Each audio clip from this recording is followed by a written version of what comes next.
So finally, we broke the cycle of sacking the managers again and again before their contract expires. जी हाँ, Ineos ने वो चीज करके दिखाया जो वो लोगों ने पहले हम लोगों को बोला था। मैं पिछले वाला वीडियो बनाया था after winning the FA cup, वहां पे मैं आप लोगों से यही चीज बोला था कि इनियोस का बहुत सारा क्लिपिंग्स इंटरनेट पे हैं, आप जाके देख सकते हैं, जहां पे सर जिम रेडक्लिफ ने ये क्लियरली मेंशन किया था कि मैनचेस्टर यूनाइटेड में कोई प्रॉपर फुटबॉलिंग स्ट्रक्चर है ही नहीं। इस चीज को उन्होंने बार बार एक्नॉलेज किया था और ये चीज भी उन्होंने बोला था कि अगर ऐसे स्ट्रक्चर ना हो तो एक मैनेजर कैसे अपना काम कर सकता है। इसीलिए उन्होंने बोला था पहले भी अच्छे अच्छे कोचेस मैनचेस्टर यूनाइटेड में आए थे इन द लाइक्स ऑफ होसे मोरिनियो या फिर लुई वैन, लेकिन फिर भी वो लोग नाकाम रहे क्योंकि एक मैनेजर को सपोर्ट करने के लिए कोई भी क्लब में, और वो क्लब कोई एरा गैरा क्लब नहीं है, जबकि वो क्लब है एक मैनचेस्टर यूनाइटेड जैसा क्लब जो कि अभी भी दुनिया का सेकंड मोस्ट रिचेस्ट क्लब है और जिसका स्टेचर भी वर्ल्ड फुटबॉल में बहुत बड़ा है। ऐसे एक क्लब में अगर कोई मैनेजर आता है तो उसके लिए एक प्रॉपर इन्वायरमेंट होना बहुत जरूरी है और एक प्रॉपर स्ट्रक्चर होना भी बहुत जरूरी है उसके ऊपर हायरार्की में, ताकि वो डिजरेबल रिजल्ट्स निकाल पाए। तो ये चीज उन्होंने एक्नॉलेज किया था और उसके बाद एफए का फाइनल से पहले वो रिपोर्ट आ गया था फ्रॉम ब्रिटिश मीडिया कि एरिक टेन हैग सैक होने ही वाले हैं। It doesn't matter if he wins और लूज इन द एफए का फाइनल। लेकिन जब एफए का फाइनल हम लोग जीत गए उसके बाद भी जो मैंने वीडियो बनाया था उसमें भी मैंने ये चीज बोला था, अगर इनियोस इस मोमेंट ऑफ टाइम पे एरिक टेन हैग को बैक नहीं करते और हम लोग वापस से वही विशियस साइकिल को रिपीट करते हैं कि कोई भी मैनेजर को हम लोग उसके जो कॉन्ट्रैक्ट का टेनियर है उसको कंप्लीट करने नहीं देते हैं और उससे पहले ही उसको सैक कर देते हैं, जबकि उस मैनेजर को हम लोग पहले एक दो विंडो में बैक करते हैं उसके बाद बैक ही नहीं कर पाते। एरिक टेन हैग के साथ भी वैसा सेम चीजें हो रहा था। पहले मैनेजर को बैक किया था ग्लेजर्स ने, उसके बाद जब इनियोस आया उसके बाद भी कोई बैकिंग नहीं मिला था और सबको ही मालूम है कि इस सीजन में हम लोगों के लिए हम लोग खराब फुटबॉल खेले, नो डाउट। एरिक टेन हैग का भी बहुत बहुत जगह पे बहुत बहुत चीजें गलत था, ये सब मैं मानता हूं, लेकिन उसके साथ जो इंजरी कंसर्न रहा है इस सीजन में उसको तो कोई भी नजरअंदाज नहीं कर सकता। उसके बावजूद भी हम लोगों को जब भी मतलब एरिक टेन हैग को अपना पहला डिजरेबल फर्स्ट 11 मिला या फिर फर्स्ट 11 से मैक्सिमम प्लेयर्स अवेलेबल मिले to pick on a match day, तब तब हम लोग अच्छे परफॉर्मेंस निकाले और वही चीज हम लोगों ने दोहराया एफए का फाइनल में और वो चीज करके दिखाया जो लिटरली हम लोगों को लग रहा था वन पॉइंट ऑफ टाइम पे कि ये नामुमकिन है, इम्पॉसिबल है टू बीट मैनचेस्टर सिटी। लेकिन जब हम लोग वो इम्पॉसिबल चीज करके दिखाया विद दिस करंट स्क्वाड, उसके बाद भी अगर एरिक टेन हैग को सैक किया जाता है तो it doesn't make any sense, क्योंकि इनियोस जो चीज पहले कह चुकी है उस चीज से फिर वो लोग कॉन्ट्राडिक्ट करेंगे और उसीलिए मैंने बोला था अगर इनियोस ये करते हैं तो वो एक हिपोक्रेसी ही कहलाएगी, वो एक दोगलापंथी होगा। और उस चीज को लेके बहुत दिन से, उसके बाद एफए का फाइनल होने के बाद भी बहुत दिन से इंटरनेट में, सोशल मीडिया में, जितने भी सारे प्लेटफॉर्म्स है सभी में बहुत ज्यादा स्पेकुलेशन हुआ। बहुत सारे लोग बोल रहे थे कि नहीं फिर भी एरिक टेन हैग को सैक करेंगे। बहुत ज्यादा रिपोर्ट्स निकल के आ रहे थे ब्रिटिश मीडिया से स्पेशली कि बहुत सारे मैनेजर्स को इवेल्यूट कर रहे हैं इनियोस, और उसके साथ साथ जितना भी आप कह ले कि एरिक टेन हैग 2 सीजन में 2 लगातार ट्रॉफी जीत चुके हैं, जो कि सर एलेक्स फर्गुसन के बाद कोई मैनेजर अगर ये करके दिखाया कि 2 अलग-अलग कंसेक्यूटिव सीजन्स में 2 अलग-अलग ट्रॉफी जीत के दिखाए तो वो एरिक टेन हैग ही है। और मैनचेस्टर यूनाइटेड को जैसे सब लोगों को मालूम है कि मैनचेस्टर यूनाइटेड में पिछले 6 साल में हम लोग ट्रॉफी लेस थे, तो उसके बाद अगर कोई मैनेजर आता है और आपको बैक टू बैक सीजन में ट्रॉफी जिताते हैं तो at the end of the day trophy matter करता है फुटबॉल में, क्योंकि ये फुटबॉल जो बिजनेस है वो एक रिजल्ट ड्रिवन बिजनेस है। तो आपको और क्या चाहिए, आप इस मैनेजर को और एक सीजन दे दीजिए, उसके बाद देखिए कि एक प्रॉपर स्ट्रक्चर जो आप लोग लाना चाहते हैं उसके अंडर ये मैनेजर कैसे परफॉर्म करता है। अगर खराब करता है फिर से तो आप निकाल दीजिए, इस which will be are fair and square result. तो यही सारे पॉइंट्स को लेके ही एक majority of Manchester United fans Erik ten Hag को बैक कर रहे थे। जिसमें मैं भी था। दूसरे जो Manchester United fans Erik ten Hag को बैक कर रहे थे, वो थे आपका ऐसे सेक्शन ऑफ पीपल जिनको लग ही नहीं रहा था कि मार्केट में अभी कोई दूसरा बेहतर मैनेजर अवेलेबल है at this moment of time.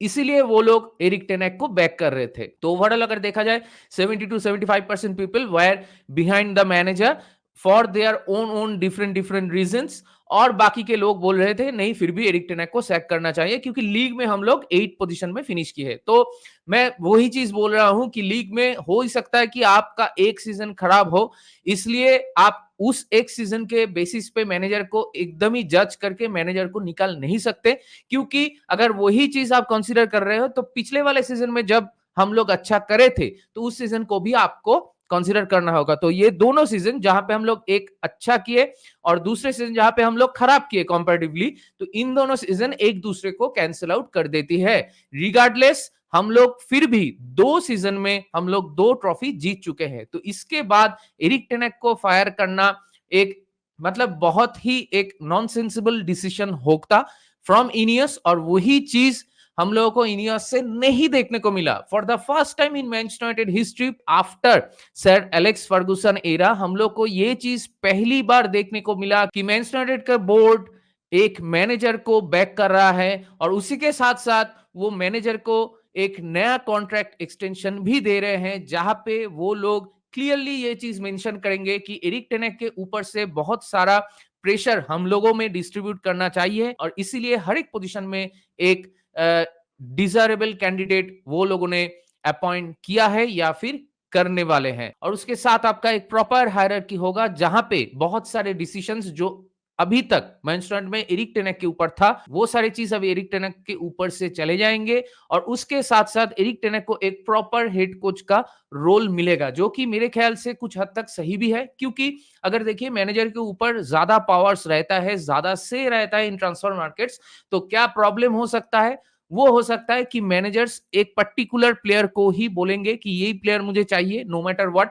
और उसी के चक्कर में हम लोग बहुत बार फंस चुके हैं। जैसे कि आप देखिए होसे मोरिन्हो के टाइम पे पॉल पोग्बा आया था, उसके बाद ओले के टाइम पे आपका सैंचो आया था, एरिक टेन हैग के टाइम पे आपका एंटोनी आया। तो ये सारी चीजें जो होता है ये सारी चीजें नहीं होगा अगर कोच के ऊपर इतना भी पावर नहीं रहता है। तो एरिक टेन हैग के ऊपर क्या रहेगा कि एरिक टेन हैग बोल पाएगा कि हाँ मुझे इस किस्म की प्लेयर चाहिए, ये प्रोफाइल वाला प्लेयर चाहिए to fit in my system, और उसके हिसाब से मैनचेस्टर यूनाइटेड के जो हायरार्की हो गए एरिक टेन हैग के ऊपर वो लोग डिसाइड करेंगे कि मार्केट में अवेलेबल प्लेयर्स और उसके साथ उनका स्काउटिंग डिपार्टमेंट भी ये चीज तय करेंगे कि हाँ ये प्लेयर का पोटेंशियल है to play in a team like Manchester United, और उसके साथ साथ ये प्रोफाइल एरिक टेन हैग का प्रोफाइल को भी मैच करता है तो उसको फुल सपोर्ट भी मिलेगा। तो ऐसे डिसीजंस अभी लिए जाएंगे मैनचेस्टर यूनाइटेड पे, और वैसा ही इनियोस चाहती है, और रिपोर्ट भी वैसे ही निकल के आ रही है कि एरिक टेन हैग का सिचुएशन अभी मैनेजर सिचुएशन जो रिजॉल्व हो चुका है, इसके बाद हम लोग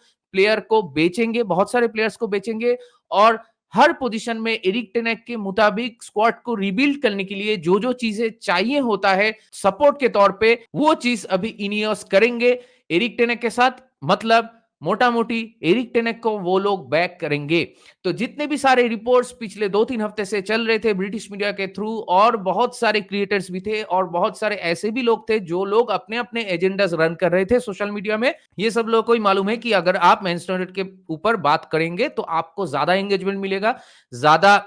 लोग उस पे आके अपना ओपिनियन डालेंगे, और इसी चीज का फायदा हर एक जर्नलिस्ट करता है, और उसके साथ साथ जितने भी क्रिएटर्स हैं जिनका अपना अपना एजेंडा होता है ये सारे लोग ऐसे ही करते हैं। और आज सुबह जब ये न्यूज ब्रेक हुआ फ्रॉम डेविड ऑनस्ट्रीन, जो कि फिर से दिखाता है कि क्यों डेविड ऑनस्ट्रीन एक अच्छे जर्नलिस्ट हैं, मेरे ख्याल से फैब्रिजियो भी जिनके मुकाबले बहुत पीछे है, क्योंकि फैब्रिजियो भी अभी एक ही न्यूज को बार बार तोड़ मरोड़ के ऐसे ऐसे करके रिसाइकिल करते हैं। तो डेविड ऑनस्टीन ऐसा नहीं करता, और डेविड ऑनस्टीन ने ही ये न्यूज पहले बार डाला कि Erik ten Hag will be the manager at Manchester United, और उसके बाद ऐसा न्यूज आने लगे कि एरिक टेन हैग के साथ नया कॉन्ट्रैक्ट नेगोशिएशन कर रहे हैं इनियोस, और उसके साथ साथ आपका ग्रीनवुड का भी न्यूज आ गया कि ग्रीनवुड को हम लोग बेचने की कोशिश कर रहे हैं यूवेंटस में, और 50 मिलियन पाउंड का एक आस्किंग प्राइस रखा है, जो कि मेरे ख्याल से यूवेंटस मैच नहीं करेंगे, लेकिन फिर भी अगर 30 से 40 के बीच में कुछ मिल जाता है तो फिर वो वेल एंड गुड है। और एक चीज मैं यहाँ पे मेंशन करना चाहूंगा कि अगर एरिक टेन हैग रुकता है तो फिर जेडन सैंचो वाला जो सिचुएशन है उस पे भी मेरे ख्याल से एक सॉल्यूशन निकल के आना चाहिए, क्योंकि जेडन सैंचो, मुझे तो नहीं लगता कि Jadon Sancho will apologise to Erik ten Hag, तो उस सिचुएशन में जेडन सैंचो को बेचना ही एक सॉल्यूशन होता है। तो अभी ये देखने वाली बात होगी कि इनियस अभी कितनी जल्दी डैन एशवर्थ और बाकी जितने भी सारे रिक्रूटर्स हैं उनको रिक्रूट कर पाते हैं, और उसी के साथ साथ कैसे अभी जितने भी सारे प्लेयर्स को वो लोग निकालना चाहते हैं, या फिर एरिक टेन हैग के साथ बात करके वो लोग ऐसे कंक्लूजन में पहुंचे हैं कि हाँ, ये सारे प्लेयर्स के साथ मैं कंटिन्यू नहीं कर सकता if you want to rebuild this squad and if you want to win serious things. तो वो सारे प्लेयर्स को अभी निकालना बहुत ही जरूरी है, और उसके साथ साथ एक प्रॉपर रिक्रूटमेंट की भी बहुत जरूरी है। तो पहली बार मैनचेस्टर यूनाइटेड हिस्ट्री में ये चीज हुआ है कि हम लोग मैनेजर को सैक नहीं करे और मैनेजर को बैक कर रहे हैं, और दूसरी तरफ प्लेयर पावर को रिड्यूस करने के लिए हम लोग प्लेयर से मूव करेंगे, जो कि हम लोग को बहुत पहले ही करना चाहिए था। तो इसीलिए if you are a true United fan, अगर आप क्लब के लिए, क्लब का भले चाहते हो, अगर आप चाहते हो कि क्लब सही डायरेक्शन में मूव करे अपवर्ड्स, तो आप ये न्यूज से बहुत खुश होने वाले हो। क्योंकि देखिए, अगर एरिक टेन हैग को मतलब इस सीजन में बैक करने के बाद भी अगर एरिक टेन हैग वो डिजरेबल रिजल्ट नहीं निकाल पाते हैं, तो वेल एंड गुड, आप एक नए मैनेजर लाइए।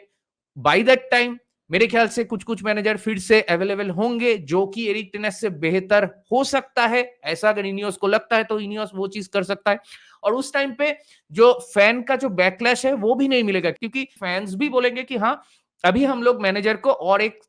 सीजन दे चुके हैं, बैक कर चुके हैं, उसके बाद भी देख रहे हैं कि परफॉर्मेंस में कोई मतलब बेटरमेंट नहीं हो रहा है, या फिर क्लब एक सही डायरेक्शन में नहीं जा रहा है, तो तब सब एक पेज में होगा। तो यही सॉल्यूशन मुझे लगता है कि एक परफेक्ट सॉल्यूशन हुआ है after ages in Manchester United, और इसीलिए सारे मैनचेस्टर यूनाइटेड फैंस को खुश होना चाहिए, और for the time being Erik ten Hag को बैक करना चाहिए। जैसे एफए कप फाइनल में you were by the side of the manager, वैसे ही ये सीजन में मैनेजर को बैक कीजिए, और उसके साथ साथ थोड़ा पेशेंस रखिए, क्योंकि चीजें बदलने में थोड़ा वक्त तो लगता ही है। और जो चीज हम लोग चाह रहे थे बहुत दिनों से, क्योंकि सारे क्लब्स अभी सिटी, लिवरपूल जैसे रन हो रहा है, या फिर आर्सेनल जैसे रन हो रहा है, या फिर रियल मैड्रिड जैसे रन हो रहा है, तो ये स्ट्रक्चर फॉलो करने की कोशिश कर रहे हैं बहुत सारे क्लब्स, और उसी के चक्कर में क्लब्स इधर उधर रिस्क ले लेते हैं। जैसे कि चेल्सी में आप लोगों को दिखा कि थॉमस टुकेल ने चैंपियंस लीग जीता है, उसके बाद भी वो लोग रिस्क ले लिए और टुकेल को सैक कर दिया, और उसके बाद से वो लोग वो साइकिल में फंस चुके हैं। तो ये सारा चीज हम लोग बहुत बार कर चुके हैं, और इस सीजन में आते हुए ये चीज हम लोगों को नहीं करना था, और वो ही हुआ अल्टीमेटली। तो इसीलिए मेरे ख्याल से यूनाइटेड फैंस को खुश होना चाहिए, मैं भी बहुत खुश हूं। और उसके साथ साथ इंटरनेट में जो टॉक्सिसिटी, जो नेगेटिविटी बिल्ड हो रहा था पिछले कुछ हफ्तों से, एफए कप जीतने के बाद भी एरिक टेन हैग को जो डिसरेस्पेक्ट मिल रहा था सोशल मीडिया में, उस चीज में अभी टोटल ही पानी फेर चुका है। क्यों? क्योंकि जो स्पेकुलेशन हो रहा था उसमें ज्यादातर यही निकल के आ रहा था कि नहीं, इनियोस को ऐसे नहीं करना चाहिए था, बाहर जाके ऐसे ऐसे मैनेजर्स के साथ बात करना है, इधर पे तो एरिक टेन हैग के पास कोई क्लैरिटी नहीं है। मेरे ख्याल से सब ही अंधा तीर मार रहे थे, इसलिए मैं कोई वीडियो नहीं बना रहा था, मैं कॉन्क्रीट न्यूज के वेट कर रहा था। और वो न्यूज जब भी आया तब मैं सोचा कि अभी it's time to make a video,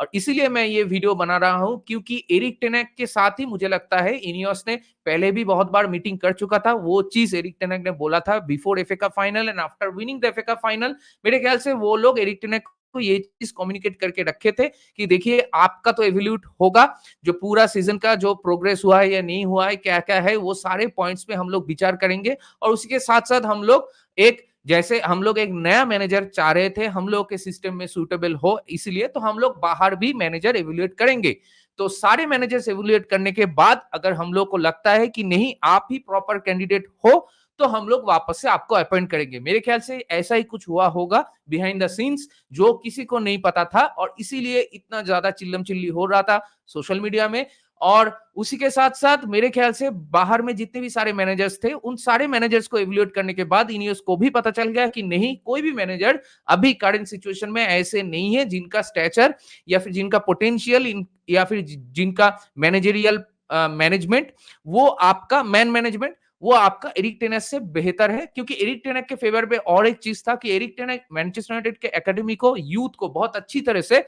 use कर रहे थे और अच्छी तरह से नर्चर कर रहे थे। तो इसीलिए मेरे ख्याल से वो चीज भी एरिक टेन हैग के फेवर में गया, और obviously winning the FA cup was a big big statement. और उसी के साथ साथ इनियस को ये चीज पता चल गया कि नहीं, हम लोगों को इस मैनेजर को ही टाइम देना होगा, क्योंकि मार्केट में बेटर ऑप्शंस अवेलेबल नहीं है, और इस मैनेजर को ही हम लोग वो डिजरेबल स्ट्रक्चर देंगे जो कि एक मैनेजर के पास होना चाहिए एक मैनचेस्टर यूनाइटेड जैसे क्लब में। तो वही चीज अल्टीमेटली हुआ, और एरिक टेन हैग को वापस से एक, आपका कह सकते हो कि एक अपॉइंटमेंट प्रोसेस के थ्रू जाना पड़ा, और उसमें एरिक टेन हैग सक्सेसफुल रहे। तो ये चीज आप कह सकते हो कि जितने भी सारे एरिक टेन हैग फैंस थे, जैसे कि मैं था, तो हम लोगों के लिए एक जीत नहीं है, ये सारे मैनचेस्टर यूनाइटेड फैंस के लिए ही एक जीत है कि पहली बार प्लेयर पावर के सामने, ड्रेसिंग रूम के सामने हम लोग मैनेजर को रखे, जो कि एक क्लब में होना चाहिए, जो कि बहुत इंपॉर्टेंट है। तो अभी यही देखने वाली बात होगी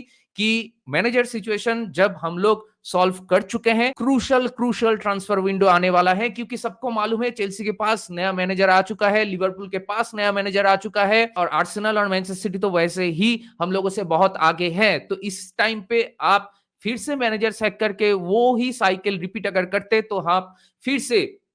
3-4 साल या 5 साल पीछे चले जाते। तो वो चीज हम लोगों ने प्रिवेंट किया फॉर द फर्स्ट टाइम। ये ट्रांसफर विंडो में हम लोग कैसे एक्ट करते हैं, वो ही हम लोगों के लिए बहुत इंपॉर्टेंट होगा, और वही फेट डिसाइड करेगा कि कमिंग सीजन में हम लोग क्या कर सकते हैं। देखिए, कमिंग सीजन में अगर हम लोग वापस से एक कप जीत जाए, वो आपका कराबाओ कप हो या एफए कप हो, आई वोंट माइंड। और उसके साथ साथ मैं चाहूंगा कि यूरोपा में हम लोग अच्छा करने की कोशिश करें। यूरोपा में मैनचेस्टर यूनाइटेड का अगर एरिक टेन हैग को प्रॉपर्ली बैक किया जाता है, तो मैं तो यही मतलब डिमांड करूंगा फ्रॉम माय मैनेजर कि यूरोपा में हम लोग अच्छा खेले और यूरोपा हम लोग जीते, और उसके साथ साथ लीग में टॉप 4 में फिनिश करना एक मस्ट मस्ट क्राइटेरिया हो जाता है फॉर एरिक टेन हैग। तो देखते हैं आगे जाके क्या होता है। मैं तो अपना फिंगर क्रॉस करके ही रखा हूं कि हम लोग जितने भी सारे प्लेयर्स को बेचना चाहते थे, जैसे Harry Maguire, Scott McTominay, Jadon Sancho, ये सारे प्लेयर्स को हम लोग बेच पाए, और उसी के साथ साथ प्रॉपर रिक्रूट कर पाए। जो प्रोफाइल्स की प्लेयर एरिक टेन हैग को चाहिए, वैसे ही प्रोफाइल का प्लेयर एरिक टेन हैग को दे, और उस टाइम पे थोड़ा स्मार्ट बिजनेस करे।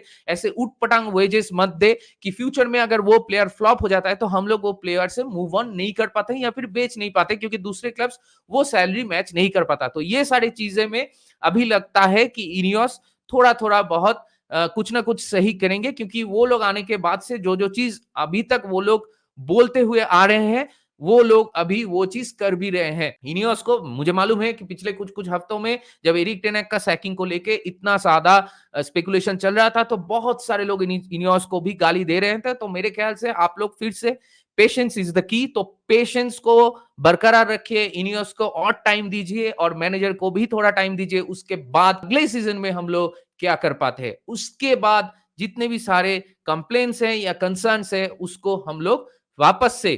उसमें बातें करेंगे। तो होप फॉर द बेस्ट, और उसी के साथ चलिए इस वीडियो को यहीं पे रैप अप करते हैं। अगर ये वीडियो आप लोगों को पसंद आया, तो मेरे चैनल को जरूर सपोर्ट कीजिए, और उसी के साथ मुझे सब्सक्राइब कीजिए, और इस वीडियो को लाइक कीजिए, और अपने दोस्तों के बीच इस वीडियो को शेयर कीजिए। अगर वीडियो को लाइक करेंगे, लाइक थोड़ा ज्यादा होगा, तो क्या होगा कि ये वीडियो दूसरे लोगों के पास भी रिकमेंड होगा, तो उससे मुझे थोड़ा मोटिवेशन मिलेगा। तो इसीलिए आप लोगों से मेरा ये रिक्वेस्ट है, अगर ये वीडियो आप लोगों को पसंद है, तो इस वीडियो को थोड़ा लाइक कीजिए और शेयर कीजिए अपने दोस्तों के बीच जिनको फुटबॉल पसंद है। तो बहुत जल्दी मिलते हैं अगले वाली वीडियो में, तब तक take care, goodbye, glory glory Manchester United, and United we stand.